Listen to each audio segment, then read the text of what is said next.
Hey folks, how you doing? Welcome to Tim Black TV, TBTV. I want to talk to you today about Jane Sanders and an investigation that has been launched, at least talk of an investigation that has been sweeping across the internet. Many of my viewers have asked me what did I think about it.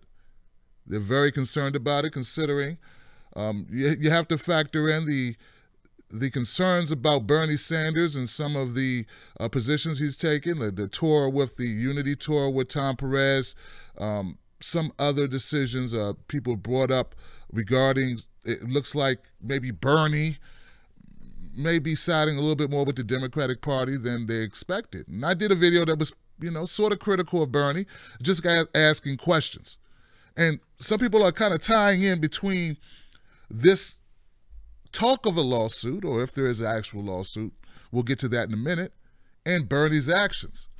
Now, not to get too much into things that we can't prove, just just our feelings about the situation, I want to address this lawsuit, and I'll leave it up to you as if there's any connection between the Democratic Party, Bernie Sanders, this lawsuit, Jane Sanders, and any pressure put on Bernie Sanders.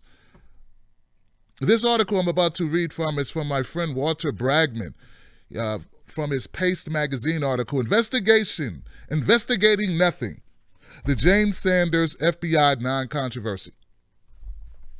Walter goes on to explain how Bernie Sanders led his campaign, and as we know, he attracted millions of voters, a groundswell of support across the country, of people just coming out at almost record-setting, like we'd seen nothing like this since Obama.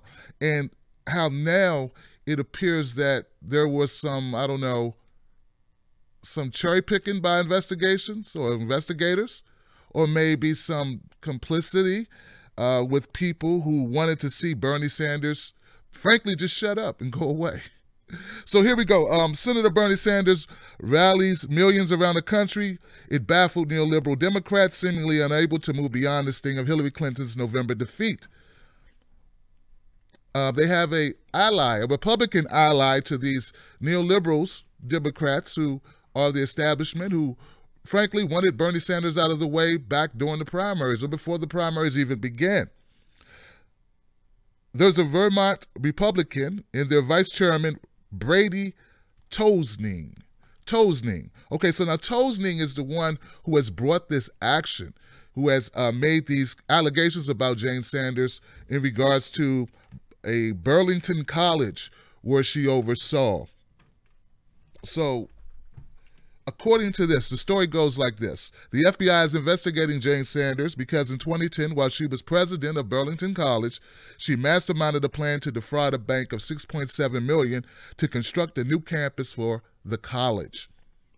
However, this scheme ultimately failed and caused the school to go bankrupt, hurting investors and students alike. Now, it's important to stop there and just take a look at what they're saying, what Walter's saying, and what is being projected out there into the internet.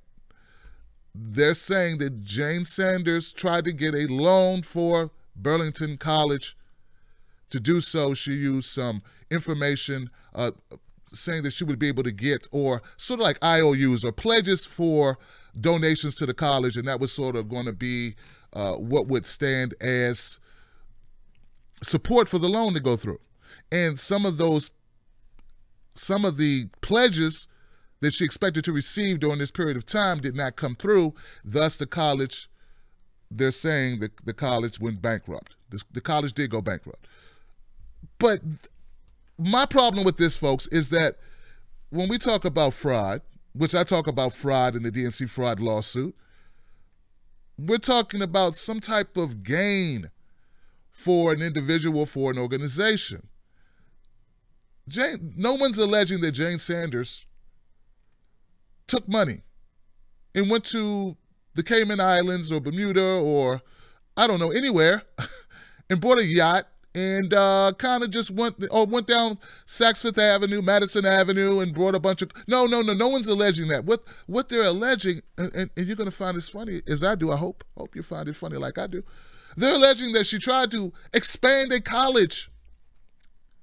Now, just based on my digesting of this information, this article, in other articles that are printed online about this issue, no one's alleging that Jane Sanders benefited from this, that she was trying to help the school. Now, I see nothing here. It says, what is true is that in 2010, Sanders, then president of Burlington College, signed off on a $6.7 million bank loan application to People's United Bank in order to purchase land for a new campus. This is not land for her. This is not land for Bernie Sanders. This is not land to build a castle. This is not land to, I don't know, hold parties. And no, this is for the college. This was all done in their position as trying to expand the college. And God forbid we expand the college and make it so that more students can come live on campus or build more facilities or whatever. And as I read this article, as I look at this, when I look at the man who bought the suit, Toin Singh, a D.C. firm with a reputation for slinging mud at Democrats. Victoria Toin Singh, Brady's mother and senior partner at the firm, was a prominent voice for the right during the Benghazi boondoggle. He filed a formal complaint in January of 2016 with the U.S. attorney alleging willful misconduct by Sanders, which prompted the DOJ investigation into the school's closure. It looks like just a witch hunt. It looks like a blame game. It looks like just a way to get publicity, frankly. And Toin Singh has a history of doing this. But it's always, he's never been successful. He's the guy who cries wolf, and repeatedly there has been no wolf. But what I found about it is very disrespectful, is that what he's alleging is she tried to help a college. Now, maybe she was unsuccessful. Maybe some of the donors did change their minds about how much they could donate or when they would donate. All these things are possible.